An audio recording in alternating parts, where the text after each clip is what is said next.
Set in the late 1800s, around a century prior to the events of the Harry Potter books and films, Hogwarts Legacy opens with you joining the prestigious school of wizarding unusually late as a fifth year.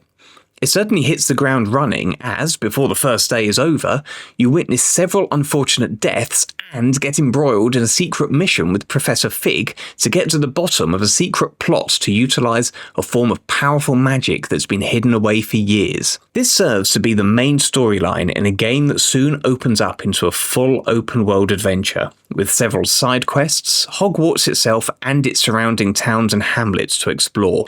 The school itself is by far the most impressive location here, which feels recognisably familiar from the source material. Hogwarts is huge and incredibly detailed, providing not only side missions in which to engage, but random events to witness. This includes access to a common room unique to your house, which you can choose yourself if you disagree with the Sorting Hat's opinion. Hogsmeade, the village which lies just outside of Hogwarts grounds, is almost as impressive, providing a huge area full of familiar shops and locations to explore. Outside of these places is, unfortunately, less impressive. There are a lot of open fields which, despite hiding small caves and dungeons, aren't particularly thrilling to explore. The smaller hamlets are visually pleasing, but again tend to only contain some of the game's duller side missions and workman-like collectathons. Speaking of the side missions, these are highly variable in quality. Some are glorified fetch quests, some challenge you to find a huge number of particular things, and many involve traversing one of the game's many dungeons. These dungeons pop up in essentially every location that isn't in the Overworld, and involve linear exploration and combat. These are fine early on, but they're all incredibly samey and easy to get bored with once you're a few missions in. Despite this, some of the side missions are extremely entertaining thanks to the generally excellent standard of writing. The highlight involves a couple of friends in Slytherin, one of whom, Sebastian, is attempting to save his sister from a curse by mastering dark magic. As the game's morality system was abandoned at some point before release, this serves as a good opportunity to learn the game's 4 dark magic spells without any adverse consequences. This lengthy side quest lasts for much of the game's 30 to 40 hour duration, and is in some respects even better than the entertaining main storyline. There are 2 other similarly expansive side quests, one of which is fair and the other less so. Outside of this, the game gives you enough breathing room to, should you wish, live the life of a Hogwarts student. Want to be a wannabe Newt Scamander and roam around capturing endangered beasts to keep in your personal pen? You can do that. Want to roam around the school attending classes, drinking in the atmosphere and engaging in broomstick races? Well, you can do that too. Want to drink butterbeer in a pub in Hogsmeade owned by a landlady who sounds like Eddie Izzard? No, us neither, but you still can. Although character customization is good in terms of facial design and features, the game's many rewards for completing quests and discovering chests are essentially items of clothing that slightly improve your stats.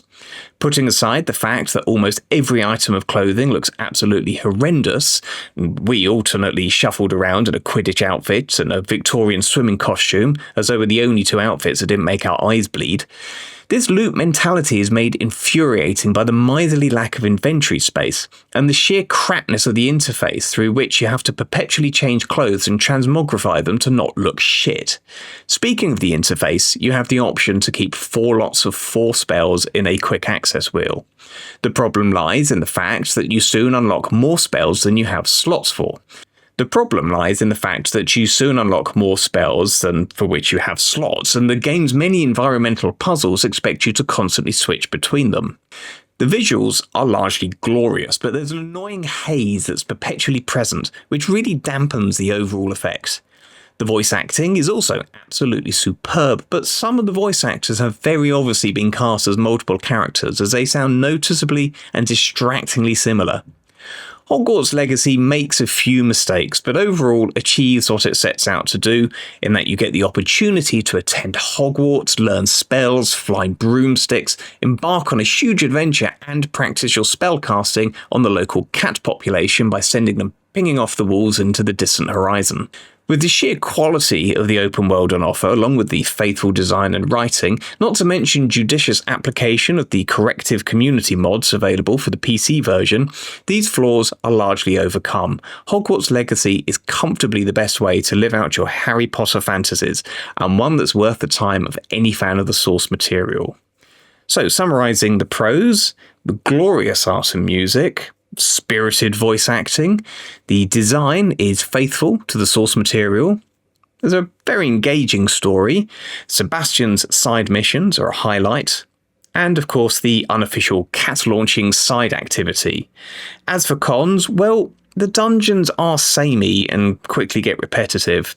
Some of the characters do sound too similar, horrendous outfits, the terrible interface and loot management, Hogwarts sometimes feels like a UN summit, and poor stealth.